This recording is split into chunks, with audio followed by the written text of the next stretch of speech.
Suatu malam, saat sedang ngopi, tiba-tiba saya didatangi oleh seorang wanita yang sedang mencari pria bernama Bagong Joseph Setiawan. Jelas saya kaget, karena tidak ada orang yang namanya Wagu seperti itu. Si wanita menambahkan kalau pria itu punya usaha kafe kopi yang bernama Kopi Dari Tadi. Saya pun hanya menyuruh wanita tersebut untuk bertanya dengan pria botak di dalam warung. Sambil mendengar suara piring pecah, saya teringat dengan sebuah film tentang seorang anak sultan yang pura-pura miskin. Begini ceritanya. Mobil mewah, rumah yang megah, ladang yang luas, bahkan helikopter depan rumah. Itu baru sederet kecil kemegahan dari harta milik Theodor Trancoso Neto, sang pangeran tomat. Keseharian Teto tidak jauh-jauh dari pesta dan wanita. Terbangun di pagi hari dengan wanita di sampingnya, rasanya sudah hal biasa bagi Teto. Karena saking seringnya, Teto seringkali lupa nama wanita yang dia tiduri setiap harinya. Mungkin hampir sebagian besar wanita di daerahnya sudah tahu bagaimana sepak terjang Teto di atas kasur. Bahkan Mbak Polwan ini tidak luput dari skill ranjang milik Teto. Untuk memperlancar karirnya sebagai fuckboy, Teto selalu minta tolong sahabat karibnya, Igor.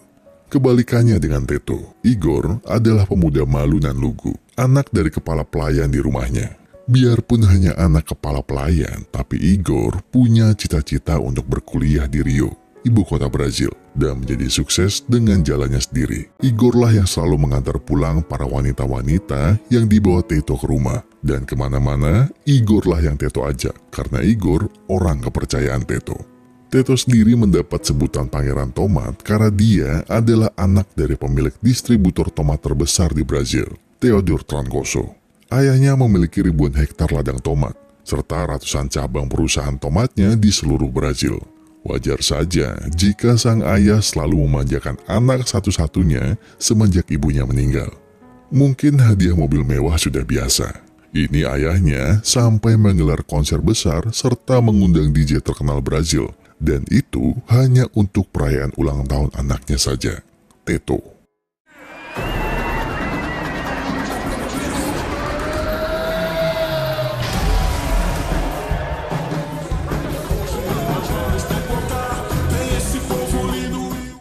Namun sayang, di malam ulang tahunnya, Igor dan Teto terlibat perselisihan karena sebuah kesalahpahaman.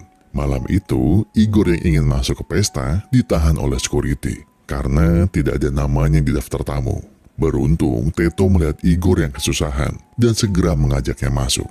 Ternyata, di pesta tersebut, Teto sudah menyiapkan kejutan, yaitu dirinya mengundang gadis yang sangat disukai Igor. Susah payah Teto membujuk Igor agar mau berkenalan, namun gadis ini, Ica namanya, malah berpikir kalau Teto mengundangnya untuk diajak hohohihe. Disitulah Igor tidak terima. Teto bisa mendapatkan segalanya, tapi tidak harus dia merebut wanita yang dia sukai, kata Igor. Teto yang berusaha menjelaskan kalau dia berniat mendekatkan Igor dengan Ica, tetap tidak dipedulikan Igor. Ia pun menambahkan, kenapa juga namanya tidak ada di dalam list nama tamu pesta. Teto bilang kalau dia sengaja melakukan itu, karena Igor bukan tamu, tapi saudara baginya.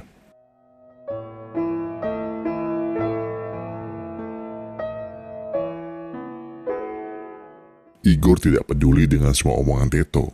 Dia pun bilang kalau seharusnya sekali-sekali Teto sadar bahwa semua orang baik kepadanya karena dia punya segalanya. Beda dengan Igor, yang harus mengusahakan mati-matian untuk mendapatkan sesuatu. Namun Teto bilang kalau dirinya tidak seperti yang Igor katakan. Dengan marah, mereka berdua pun berpisah.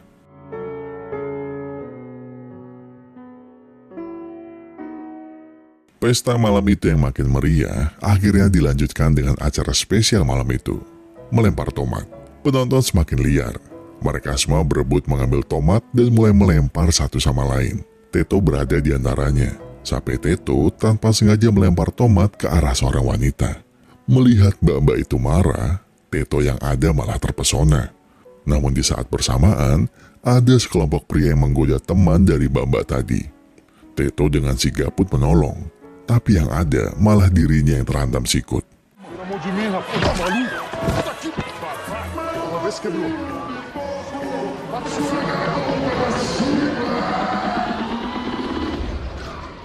Teto yang tergeletak pun segera ditolong mbak-mbak tadi. Beruntung mereka semua adalah dokter. Teto yang kesakitan pun disuruh diam, atau kalau tidak, dia tidak akan menolongnya. Teto pun kembali ganteng. Setelahnya mbak-mbak tadi pamit. Namun Teto beralasan kalau kepalanya masih pusing, padahal aslinya yang pusing kepala yang lain. Sepertinya tempat sepi memang jadi jurus yang jitu buat kenalan sama cewek. Di sana dengan sedikit malu tapi mau, Teto pun berhasil berkenalan dengan mbak itu. Paula namanya. Paula pun bertanya-tanya, kenapa Teto hafal sekali tempat itu. Dan Teto pun beralasan kalau dia bekerja di sana, karena ayahnya adalah pengurus ladang. Paula pun tersenyum mendengarnya. Menurutnya, Teto keren karena masih mau membantu sang ayah. Biarpun pekerjaannya sering dipandang sebelah mata oleh banyak orang. Malam itu mungkin malam terindah bagi Teto. Biarpun tidak pulang bareng, tapi entah mengapa, Teto merasakan Paula melihatnya dengan tulus. Bukan karena dia Teto, sang pangeran tomat, pewaris rantai bisnis terbesar di Brazil. Dari pertemuan itulah, Teto bertekad untuk mengenal Paula lebih dekat tanpa harus membawa gelar sultan atau kekayaannya. Ya, Teto ingin berkenalan dengan Paula sebagai orang biasa. Hal itulah yang dia ungkapkan ke ayahnya kalau dia mau bekerja di perusahaan ayahnya, tanpa bantuan orang dalam sama sekali. Jelas sang ayah kaget mendengar permintaan anaknya itu. Karena pada hari sebelumnya, sebenarnya Teto sudah diberitahu kalau dia diberi kesempatan bekerja di perusahaan ayahnya. Dirinya pun dikenalkan dengan Monik, pegawai baru yang bertanggung jawab atas performa Teto selama di kantor. Namun pada saat pengenalan job desk, Teto tidak terlalu memperhatikan. Karena ya, dia bekerja di perusahaan ayahnya. Ayahnya pun mengiyakan keinginan Teto dan berkata, Só que eu não quero te dar um carro. Eu quero que você mereça. Ótimo, ótimo. Jadi sekarang Teto benar-benar berusaha sendiri. Di hari yang sama, dia bertemu dengan Igor untuk meminta maaf atas kejadian kemarin. Tapi Igor biasa saja. Sampai saat Teto bilang kalau dirinya akan ke Rio, Igor pun hampir jatuh dan segera mengejar Teto. Saat sedang mengobrol, Teto berkata kalau dia pergi ke Rio karena ingin berkenalan dengan Paula. Teto merasa perlakuan Paula saat Teto bilang kalau dia pemuda biasa saja, itu seperti adalah pertama kali dalam hidupnya dia merasa ada orang lain yang melihat dirinya tanpa peduli dia siapa. Maka dari itu, dia ingin mengajak Igor untuk sama-sama ikut program magang di kantor ayah Teto. Dan mereka harus bersaing. Siapa yang akan diterima? Karena peserta magang yang lolos hanya bisa satu orang. Jelas Igor tidak mau, karena Teto pasti diterima. Tapi Teto bilang, kalau Igor menang, dia akan memberikan mobil barunya. Dan juga, Teto ingin mereka bertukar identitas selama mengikuti program magang. Igor jadi Teto dan Teto jadi Igor. Maka, Igor nantinya akan mendapatkan semua privilege yang akan Teto dapatkan selama mengikuti program magang. Oh iya, kita berkenalan dulu dengan Paula. Paula adalah seorang dokter magang yang tengah mengikuti tugas akhir untuk mendapatkan sertifikat prakteknya sebagai dokter resmi bersama dua temannya, Raisa dan Katia, di sebuah rumah sakit di Rio.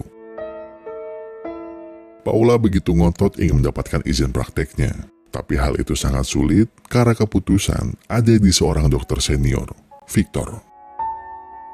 Bukan karena killer, tapi Victor menaruh hati pada Paula. Namun tidak dengan Paula. Dan karena inilah jalan Paula menjadi dokter resmi sangat sulit. Belum lagi cara dokter Victor menggoda yang sangat tidak disukai Paula. Singkat cerita, sampailah Teto dan Igor di apartemen mewah, tempat biasa Teto dan ayahnya menginap. Teto bilang ke Igor kalau nanti dia tidur di kamarnya. Dan Teto akan tidur di tempat ayahnya. Setelah itu Teto pergi meninggalkan Igor. Ternyata Teto datang ke acara pernikahan salah satu teman Paula. Di sana, Teto yang datang dengan setelan rapi langsung sadar kalau dirinya mengaku ke Paula sebagai mas-mas Brazil biasa. Akhirnya, Teto pun memutuskan bertukar pakaian dengan tukang pel. Vai. Com licença. Saat sedang tersipu melihat Paula dari kejauhan, Teto malah tiba-tiba disuruh membersihkan lantai bekas jackpot dan juga baju ibu-ibu yang kecipratan kuah. Sambil terus memperhatikan Paula, akhirnya Teto pun punya kesempatan untuk mengobrol dengan Paula. Paula seperti tidak menyangka ada Teto di sana yang mengaku bekerja sebagai tukang pel. Teto bilang kalau dia sudah berjanji akan melakukan segalanya untuk pergi ke Rio, untuk bertemu dengan Paula.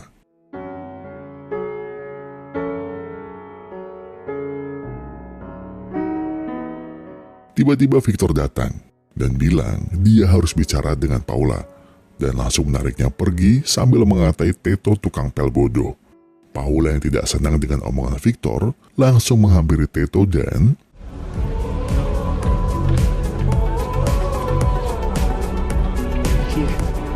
itu menjadi ciuman pertama mereka.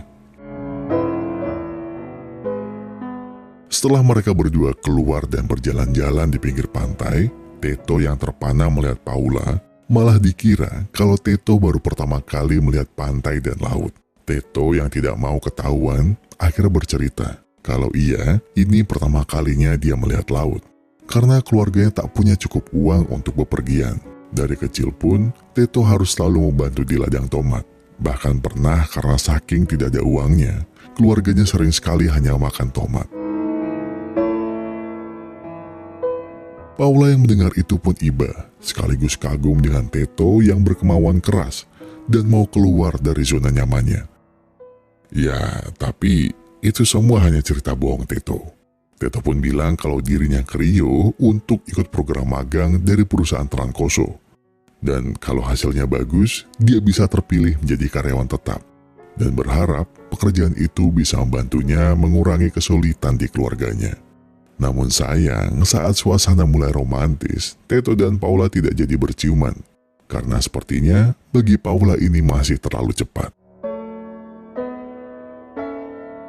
Esok harinya, Teto dan Igor pun siap untuk magang hari ini. Tanpa sengaja mereka melihat Monik, instruktur Teto di awal film.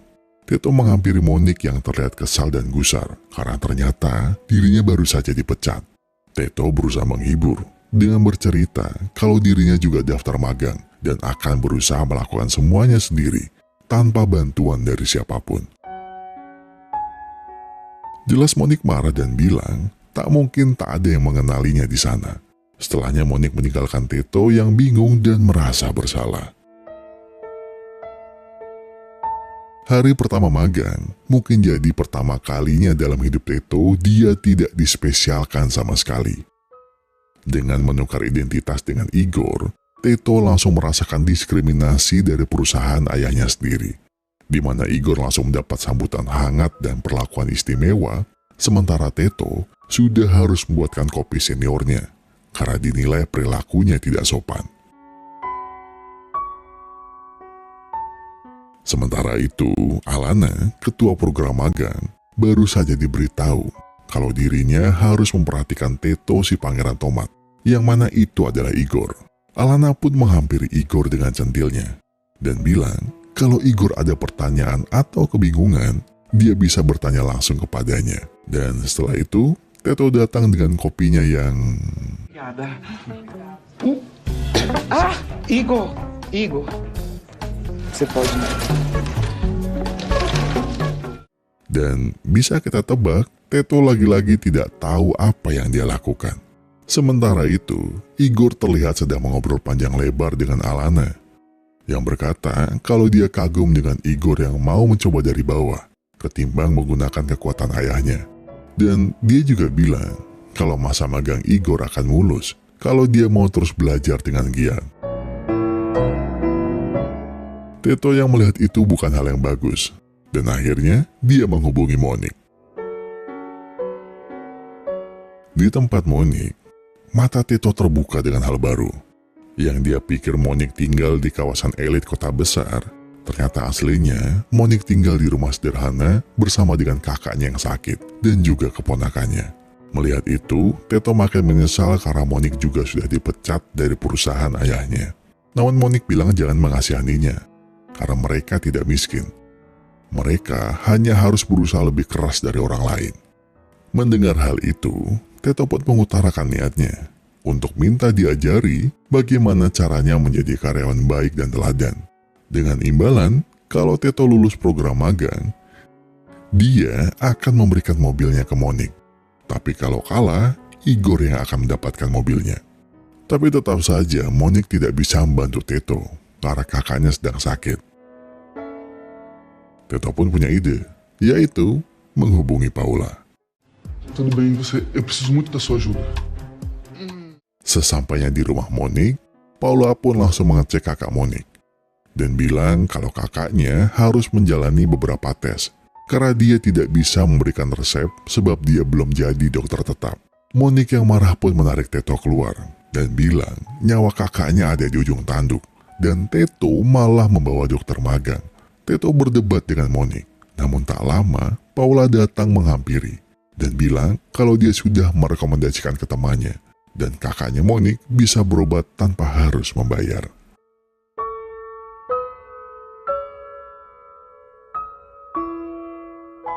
Dengan bimbingan Monik, Teto pun harus bangun lebih pagi dan datang lebih awal untuk menyiapkan segala kebutuhan tanpa diminta. Semua Teto lakukan dengan sacet-sacet.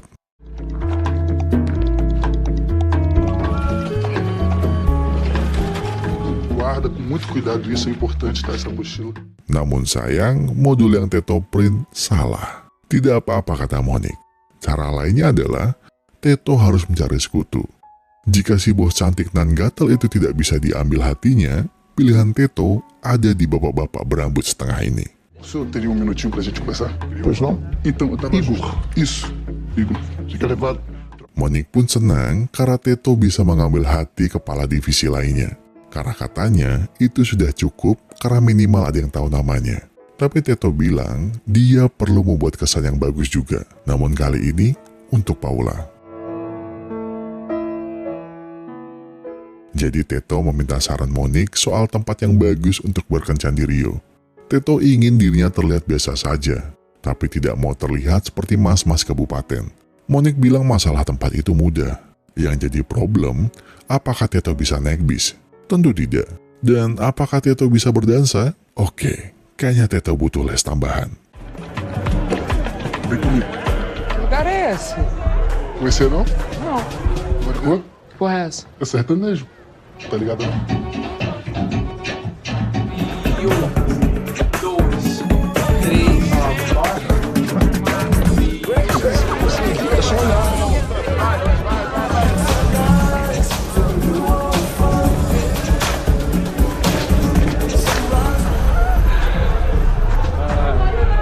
Na real, meus pais sempre foram sem grana. Na verdade, sempre foi o contrário. Dan benar saja, segala kesederhanaan itulah yang membuat Paula terkesan dengan Teto. Teto bertanya apakah Paula tidak masalah dengan dirinya yang miskin. Paula hanya tersenyum dan bilang kalau orang tuanya bahkan menikah saat mereka berdua masih miskin. Namun ya, orang tuanya bercerai dan Paula ikut ibunya. Semenjak perceraian itu, ibunya hanya mencari pacar orang kaya. Dan karena hal itu, ibunya tidak lagi seperti orang bebas karena terlalu bergantung kepada pacarnya yang punya uang. Teto pun jadi teringat ibunya yang hidupnya hanya untuk ayahnya. Dia bilang, mungkinkah ibunya berpikir seperti ibu Paula? Karena mungkin saja dirinya juga punya mimpi sendiri. Tapi Paula bilang, ibu Teto pasti bangga karena anaknya punya kemauan besar untuk hidup mandiri dan berani mengejar mimpinya. Diakhiri dengan ciuman manis, Paula berkata kalau mungkin ada baiknya mereka ke tempat Teto. Teto jelas panik. Dia pun segera menghubungi Igor. Dan sesampainya di gedung apartemen, ternyata Teto meminta Igor untuk meminta kunci kamar dari penjaga gedung. Dan sang penjaga gedung bisa tidur di tempat Teto. Sementara itu, Teto tidak mengira kalau tempatnya tidak hanya kecil, tapi kasurnya pun tak ada. Namun Paula bilang tidak apa-apa. Dia memaklumi Teto karena dirinya baru saja mau merintis. Kurang idaman bagaimana coba Paula? Udah cantik, terus gak neko-neko pula mintanya. Kalau di Wakanda gak mungkin ini. Kalian ajak makan nasi goreng, masih ada aja yang komplain. Tapi terlepas dari ribetnya cewek-cewek Wakanda, malam itu pun berakhir manis dan menutup malam dengan hangat, ditemani langit bertabur bintang dan juga desiran angin pantai. Dan mungkin pagi itu juga menjadi pagi paling indah bagi Teto. Sekarang, Teto tak perlu lagi menghafal nama wanita yang diajak bermalam, dan tak perlu lagi dirinya buru-buru beranjak dari tempat tidurnya. Karena itulah, Teto mendapat ide saat berjalan menuju kantor. Teto mempresentasikan idenya untuk kampanye marketing. Dia menjelaskan soal ide air mancur tomatnya yang akan dipasang di titik-titik penjualan saus tomat terbaru perusahaannya. Tentu Alana tertawa dan lebih setuju dengan ide Igor, yaitu maskot tomat. Namun si bapak rambut setengah itu bilang kalau ide Teto sepertinya lebih brilian dibanding maskot tomat. Akhirnya mereka memutuskan untuk menjalankan dua-duanya. Malamnya, Paula datang ke kantor tanpa mengabari Teto. Di sana dia tanpa sengaja bertemu Alana. Lalu Alana dengan senang hati mengantarkan Paula. Sambil berjalan, Alana dan Paula mengobrol sedikit soal Teto. Yang mana Alana menceritakan sisi Teto yang sopan dan juga pemalu. Dan itu adalah sisi Teto yang tidak pernah Paula tahu. Teto langsung menarik Igor ke bawah saat melihat Alana dan Paula datang. Mereka ribut kenapa Paula bisa ke sini. Alana pun tiba-tiba datang dan bertanya kenapa. Igor dengan mulusnya berkata kalau Paula itu stalker. Mendengar itu, Alana pun memberinya ide untuk kabur lewat belakang. Sementara itu, Teto menemui Paula yang sepertinya udah ngambek karena Alana lebih mengenal Teto daripada dirinya. Tapi Teto bilang kalau Alana hanya berbohong supaya pikirannya terpecah dan membuatnya tidak fokus agar dirinya bisa menyingkirkan Teto dan memenangkan Igor. Karena Igor adalah anak kepala perusahaan yang menjadi Teto. Ribet juga. Paula yang mendengar itu lalu meminta maaf dan bilang kalau dirinya cemburu. Karena Alana bercerita seperti sudah mengenal Teto luar dalam. Bak lelaki sejati, Teto pun langsung mencium Paula. Dan sekali lagi, malam itu ditutup dengan cukup seru. Sementara itu, Igor yang pulang bersama Alana sepertinya ketiban durian runtuh. Awalnya Alana bercanda soal harusnya Igor mengajaknya makan malam. Tapi dengan polosnya, Igor bilang kalau bagaimana jika dia yang memasak untuk Alana di apartemennya. Dan tentu saja Alana mau, karena kapan lagi bisa ke tempat anak direktur perusahaan.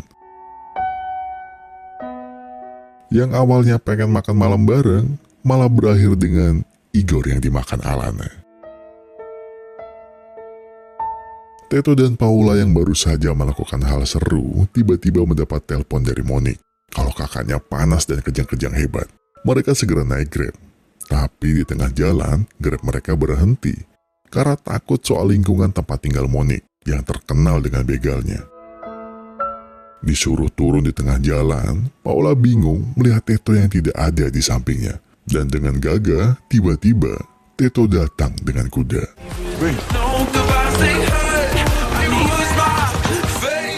Mereka pun tiba, dan Paula langsung segera memeriksa kakak Monik. Sementara Teto...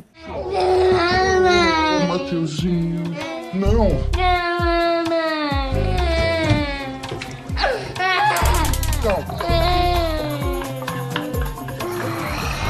Eita boca! Setelah selesai, Paula pun mendatangi Teto, yang terlihat sedang menyuapi keponakan Monik. Dia menertawai Teto yang kerepotan saat disuruh mengurus keponakan Monik. Tapi Teto bilang dia merasa senang karena bisa membantu dan dia menyadari kalau anak kecil mudah sekali terhibur. Paula menambahkan kalau bahagia itu mudah, kita saja yang sering memperumit keadaan. Mendengar itu, Teto semakin terpana dengan Paula yang tidak hanya cantik dan baik, tapi juga dewasa. Memang istrebel sekali Mbak Paula ini. Paginya, Teto pun pulang dengan lesu. Namun tiba-tiba ada tangan dan juga ucapan selamat pagi dari Alana. Teto pun terdiam karena sepertinya Alana tidak sadar. Sampai akhirnya dia pergi ke dapur. Igor langsung menghampiri kamar dan kaget melihat Teto di sana. Justru Teto yang kaget. Bagaimana bisa Igor membawa pulang bos mereka? Igor bilang kalau itu bukan salahnya jika bosnya yang suka. Teto tak terima karena itu curang. Igor membalas itu yang sering dia rasakan saat Teto bertindak egois untuknya. Teto pun terdiam dan bilang ada baiknya mereka tidak berkelahi dan segera mengusir Alana. Namun justru Alana sedang mengobrol dengan si penjaga gedung yang dia kira itu adalah ayahnya. Segera Igor bilang kalau si ayah palsu itu ada rapat sebentar lagi dan langsung bawa Alana pergi dari sana. Di kamar justru Alana bilang kalau dia belum sarapan dan sepertinya Igor adalah sarapan yang bergizi. Sementara itu Teto hanya bisa kesal sambil bersembunyi di bawah kasur sampai dirinya ketiduran.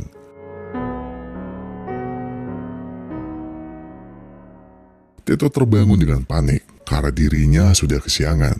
Dan benar saja, sesampainya di kantor, dia kena semprot oleh Alana. Beruntung hari ini dirinya sedang bahagia, jadi Teto bisa sedikit lega.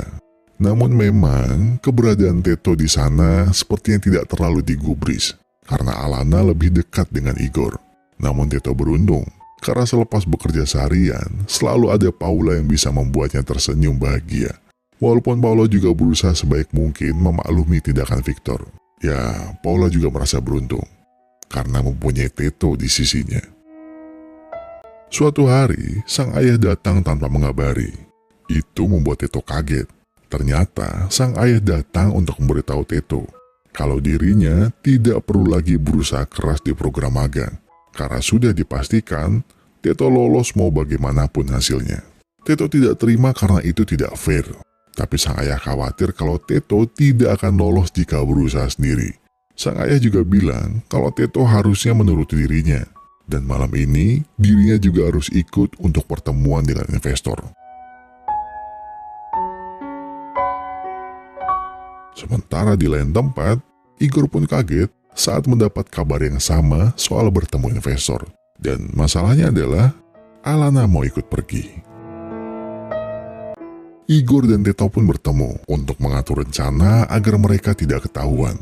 Jadi rencananya, Teto akan merekomendasikan restoran yang dekat dengan acaranya Paula. Jadi kalau ada apa-apa, dia bisa menghampiri Paula. Sedangkan Igor, dia akan makan di restoran dekat apartemen. Nantinya, si penjaga gedung akan menjadi ayah palsu. Dan 3 orang ini akan menjadi investor palsu. Malamnya Teto pun menemani sang ayah mengobrol dengan para investor. Melihat jam, Teto izin ke belakang dan buru-buru ganti baju dan langsung pergi ke acara Paula. Namun di tengah jalan, dirinya tidak sengaja ditabrak sepeda. Paula pun panik dan segera mendatangi Teto.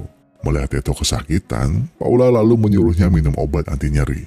Tapi tanpa Paula tahu, dia memberi Teto minuman yang sudah diberi obat tidur oleh temannya. Tadinya, minuman itu mau diberikan kepada Victor untuk membuatnya tepar karena terlalu sering menggoda Paula. Namun, Teto yang sudah pulih langsung menyosor Paula. Tapi tak berapa lama, dia alasan untuk pergi kencing. Sebaliknya ke resto, Teto yang sepertinya setengah tiang mulai melantur dan ngomong ngalor ngidul soal harusnya perusahaan mereka mulai membuka ladang tomat di bulan. Dengan telepon yang berdering terus-menerus, Teto pamit lagi. Kali ini, dia lupa ganti baju dan Paula bingung. Teto bilang kalau ini surprise dan langsung ngambil gitar dari tangan Victor. Teto pun mulai bernyanyi. Yang awalnya Paula canggung, lama-lama mulai menikmati lagu yang dinyanyikan Teto untuk dirinya. Namun, Teto malah berjalan ke arah api unggun. A nossa amizade no limpo pegado mesmo, deixa acontecer, gritão, filme bom no frio, filho de cachorro. Selesai kebakaran, lagi-lagi Teto beralasan. Kali ini dompetnya ketinggalan. Teto langsung lari secepat kilat, yang membuatnya tidak sadar kalau ada wanita yang pernah dia tiduri dulu datang ke acara Paula. Sementara itu, Igor yang sedang mulus menjalankan rencananya dipanggil Teto dari kejauhan. Dia minta Teto untuk bertukar pakaian. Dengan agak kesal, Igor pun melepas pakaiannya. Sampai Igor ikutan marah melihat betapa egoisnya Teto. Dia bilang apa Teto tidak sadar kalau dia kena masalah itu tidak apa-apa karena Teto anaknya. sedangkan Igor hanya anak pelayan di rumahnya. Igor yang muak dengan segala permintaan maaf Teto, pergi meninggalkan Teto sendirian di toilet. Masalah bertambah saat Teto yang setengah tiang dilabrak oleh Paula yang sudah tahu siapa dirinya sebenarnya dan seperti apa kelakuannya. Tanpa bisa beralasan, Teto pun ambruk dengan Paula yang terus berjalan pergi. Namun belum selesai masalah Paula. Saat dirinya bertemu dengan Victor, di sana Victor memaksa Paula untuk memberinya kesempatan. Karena kalau tidak, dia tidak akan pernah mendapatkan sertifikat dokternya. Paula yang tidak nyaman berusaha melepaskan diri. Beruntung kedua temannya datang dan langsung melabrak Victor. A mão dela está louco. A Paula é a melhor candidata para essa vaga e você... Muito obrigado. Sementara Teto yang tepar depan gedung, dirinya dibantu oleh mantannya untuk pindah tempat. Sampai akhirnya mereka berdua sama-sama ketiduran.